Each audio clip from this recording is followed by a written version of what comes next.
Hello friends, Namaste. Today we are going to talk about Moon or Chandrama.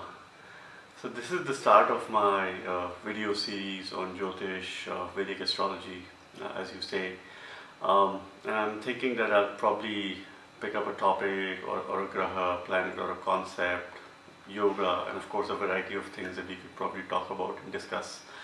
And the reason why I'm starting with from Moon is because of the kind of importance it holds in our life. See, we all know that Moon is the significator of Mother.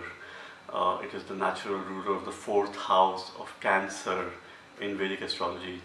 So Moon holds a great importance in our life. So we sort of come into this world through the mother's womb. That's how we are in existence. And that is the kind of importance which Moon has in Vedic astrology. I'd like to quote a text, a shloka from one of our ancient texts. It goes like Chandram Viryam Virya Pijam Grahanam. This translates into that Moon is the strength of the seed of all the planets, which means that Moon is sort of in a way giving a lot of strength, bala to other grahas. It is also said that any planet that conjoins the Moon or comes in contact with the Moon, it holds special significance.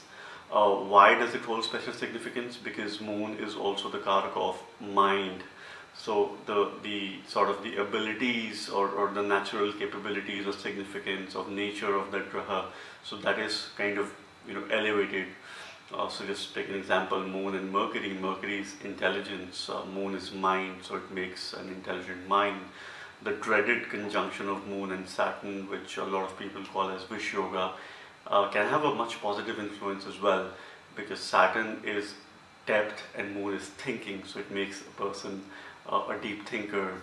Moon and Venus, so Venus is your interaction with the world, Venus is love, Venus's emotions, and sort of Moon ensures that you have a beautiful mind. You are interactive with the world, with the outside world.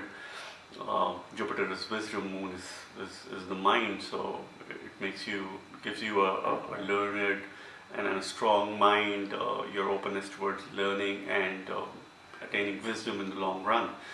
So that's a kind of significance, a positive significance which Moon holds. The other important aspect is, why is the Moon significator of the mind? So we need to understand all the planets sort of move at a certain pace. They have a sort of time period when they move or transit from one sign to the other. Moon amongst all is the fastest. It is the fastest moving graha. So it transits from one sign to the other in about 2.5 days. So our mind works faster than other things in our life. So our actions, our personality, the character, the behavior is all dependent on the mind. Okay, our communication, because science also says that sort of, and astrology is science again. So science says that, and this is research, that our mind has the ability to think about 750 words per minute, but what we can speak is only about 100 to 125 if we sort of go quite fast.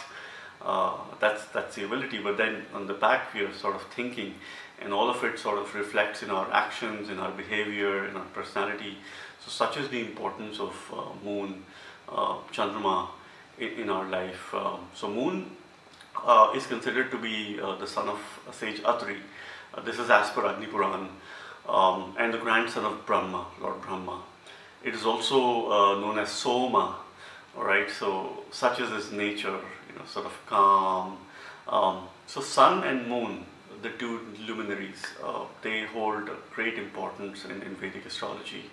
And it is also said that all the events in our life, okay, whether it will happen or whether it won't happen, the promises which are made in the chart, from the prediction level, Sun and Moon hold great importance, because they are the deciding factors.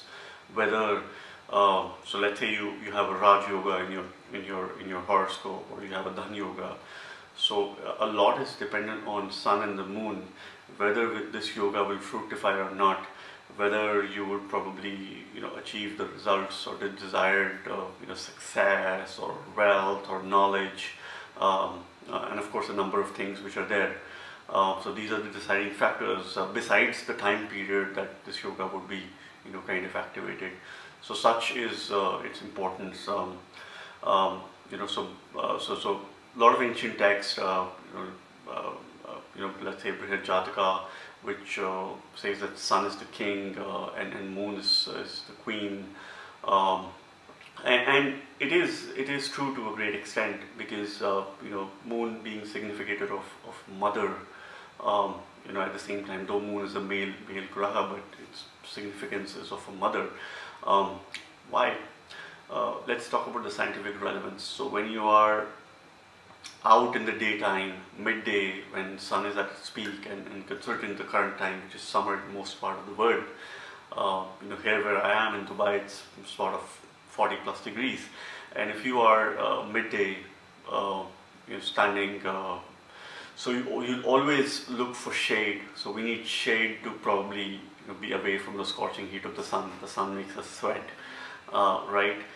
But then at night, let's say when it's full moon, we love to stay out in the open. It's quite calm. We sort of feel, we feel the warmth, the love and positivity which is kind of there, and we want this light to sort of be upon us, and we can enjoy the pleasant atmosphere, especially when it's full moon.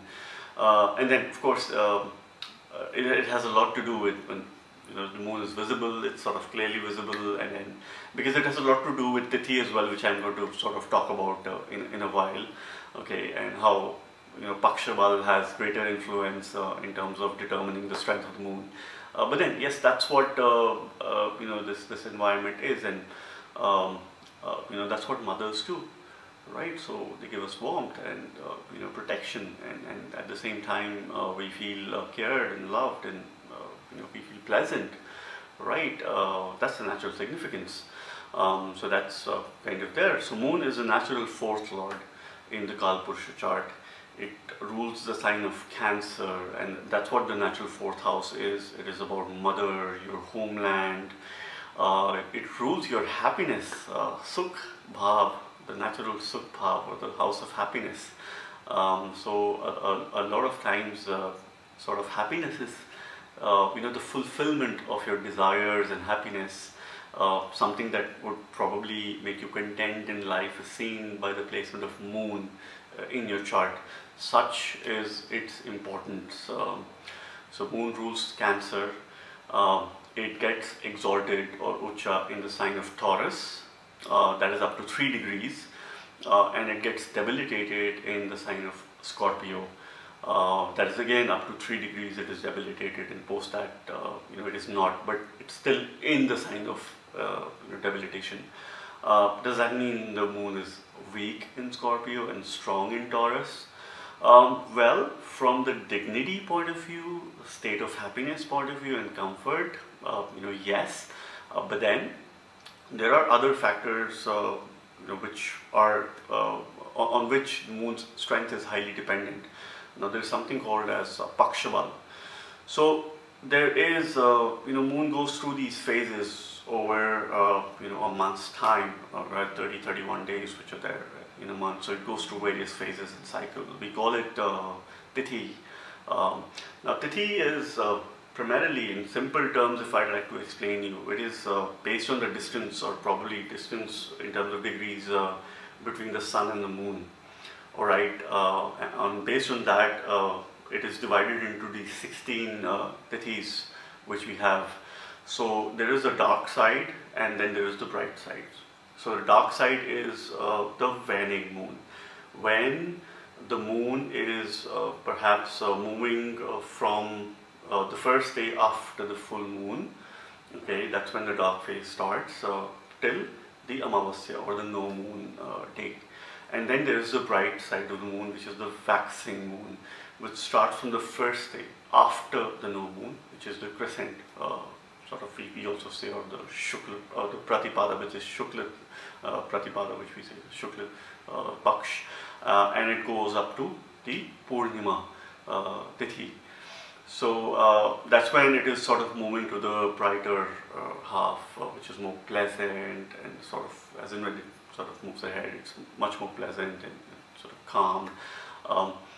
There's scientific relevance because especially if it's said that when there's this Purnima, if you probably go around the sea, you would see some, or probably notice, and of course science agrees on it, that the tides are kind of erratic. It's mostly high tide or something unexpected.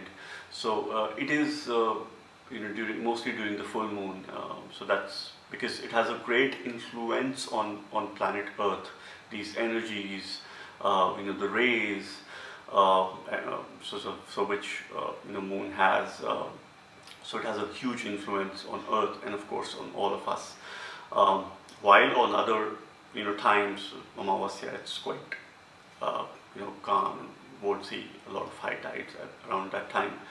Now let's talk about Paksha Bal. So in simple terms, if I probably again explain you, because let's try and keep it very, very simple in terms of your understanding, because we have a variety of viewers here on this channel. So moon is supposed to have strength, okay, from the second half of the 8th day of the waxing moon, which means the second half of Krishna Paksha Ashtami Tithi, which is the 8th day of moon. So from that day, sorry, the Shukla Paksha 8th day, second half, which is the waxing moon. Okay, so from that day it starts to gain Paksha Bal, okay, which is there till the first half of the Krishna Paksha Ashtami Tithi. So from Krishna Paksha Shukla second half, so each tithi is also divided into two parts, the first part and the second part. Okay, now from the second part, okay, till about the Shukla Navami, Dashmi, Ekadashi, Dwadashi, Trayodasi, Chaturdashi, Purnima, and then we start the Krishna Ekadashi, Dwadashi, Trayodasi, Chaturthi, Panchami, Shashti, Saptami, and Ashtami, the first half of Ashtami, till that. And of course, it has more strength when it is close to the full moon. So which brings us to a very important point, that if the moon is in, let's say, the sign of Scorpio, which is its debilitated sign, but it gains high Paksha Bala, it's a Purnima Tithi, or Trayodasi, Chaturdashi, or even Krishna Ekadashi, Krishna let's say Krishna Dvitiya Tithi or Tritiya Tithi as well. Okay, that means that this moon has great strength. Okay, even if it's in the sign of debilitation, it's gaining Paksha Bal. On the other side, even if the moon is in the sign of Taurus, which is a sign of exaltation, but it has low Paksha Bal, it is past the Krishna Ashtami Tithi, the first half, and let's say Krishna Ekadashi or Dwadashi or Trayodashi, it is considered weak, okay, from the strength perspective. So that's how it is. Also, in the natural strength, which is the Naisargik Bala, there are two grahas who gain the highest natural strength. One is Surya, Sun, and the other is Moon. So such is its importance. So maybe next video we'll talk about the Sun as well, more about that. But today it's all about Moon, Chandrama, our mind, and that's how sort of I wanted to start with. Okay, it's also I have noticed it in many charts that when the Sun and Moon are in strength in the chart, a lot of bad yogas or duryogas or negative yogas or doshas get nullified. Right, they are taken, absolutely, they've been controlled by Surya and Chandra, by the luminaries, and of course a lot of positivity is there in life, overall in general. Um, we also must see moon's placement in Varga charts, Navamsha, Dashamsha, D30, D12, D4, some of these, and Sashyamsha, D60, which is of course, Navamsha, Sashyamsha, they reflect a lot on past life karmas. We must look at the moon's placement in Varga charts, because even if it is, into an enemy sign, or it's debilitated, but it's strongly placed in Varga charts, that moon is going to do far better than if it was probably in any other cases. So that's what we must understand as well. Okay. So yeah, that's what, when there's full moon, there's sort of no sweat, we feel pleasant, and at the same time, understanding from the Paksha point of view is also very important for us. Let's also talk about the relationship which moon has with other grahas. So moon is the mother. So another significance of mother is that mother holds no enmity with their sons and daughters, and of course the people who are there in general. Just like we have Mother Earth, so Mother Earth holds no enmity with the living beings who are there, right? The living beings, and human particularly, may hold enmity in some cases as well, because we tamper the nature, we destroy it, we sort of play around with it.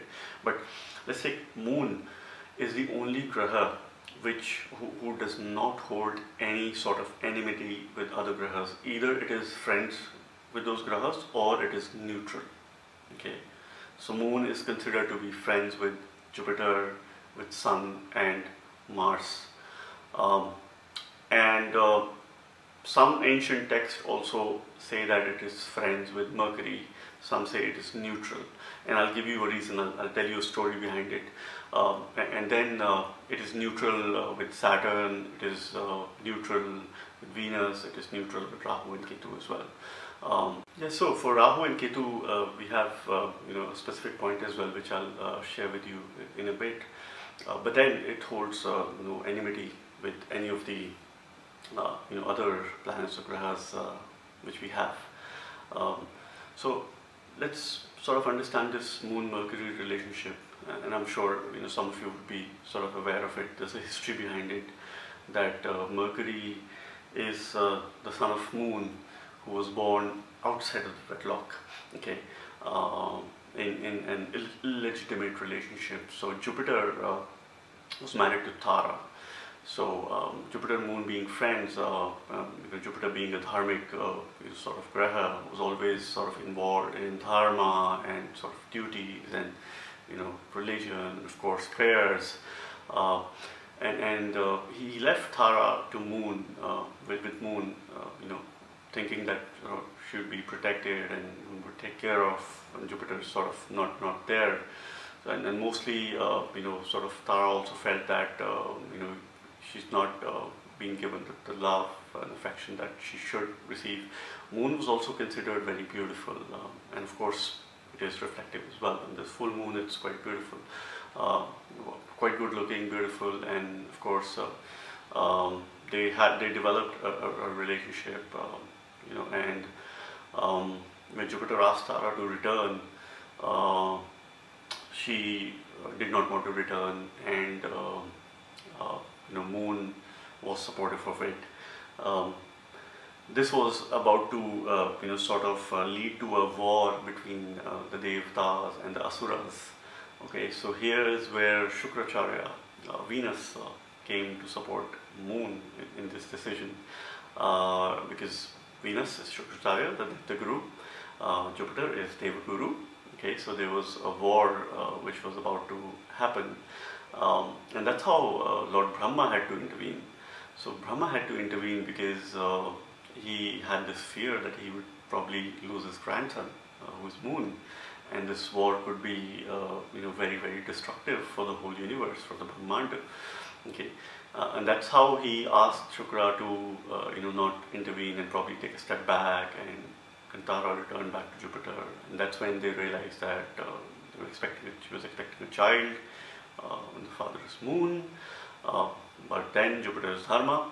He still, probably they went ahead with this child. It was a son, who was Mercury, and that's how Jupiter transferred knowledge of Shastras to Mercury. So that's how they share this student-teacher relationship. But then that's the reason Moon considers Mercury as friends as per some text, but Mercury considers Moon as his enemy. So this is sort of the reason we have. Purushukta also says that Chandrama Manaso Jataha. Now this means that Moon was born from the mind of the Kala Purusha. Okay, and the karma that arises has a direct link with the Moon, and on the basis of our karma. So karma, the things that we do now, the things that we have done in our previous birth, the things that we are likely to do, would determine our personality. Would perhaps would be responsible for our bhagya, for our fortune, for our future, and such is its importance. And anyone's bhagya or the fortune is dependent on the karmas. There's a strong link. Okay, and that's how all these three play along together on the basis of the placement of Moon in the chart. So our bhagya is dependent on it. So Moon is the karaka of the 4th house. It gains directional strength in the 4th house, regardless of whichever sign it is placed in, and it has the blessings of the Palan Devata, the Dikpal Devata, when it's in the 4th house. Moon is also one of the significator of the 10th house of the chart, of the house of your career, your profession. It is one of the secondary karakas. It is the karaka for your work environment. So if you have a strong Moon, right, and if it is sort of linked to the 10th house, you're likely to have a pleasant work environment, and of course if it's not under any affliction. One of the points that I'd also like to sort of bring to your attention is perhaps the last point. There's a lot of fear around Moon being alone or in a Kemdrum yoga or a dosha, and it suffers, and when Mars or Saturn aspects it, people are very scared that it will be extremely bad. But there are positive aspects to it as well. So there would be about 70-75% of the cases where Kemdrum yoga gets nullified if there is a benefic in quadrant from the Moon, 4th house from the Moon, 7th house or 10th house from the Moon, or there's a benefic in quadrant in your chart, Venus, Jupiter, Mercury. This yoga is cancelled, right? It would not affect the native.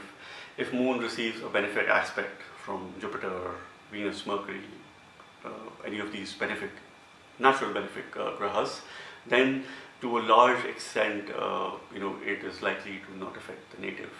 But then such individuals are seen to probably gain or a lot more through their learning experiences and wisdom in life. So they attain success at a later stage. This is what it is seen.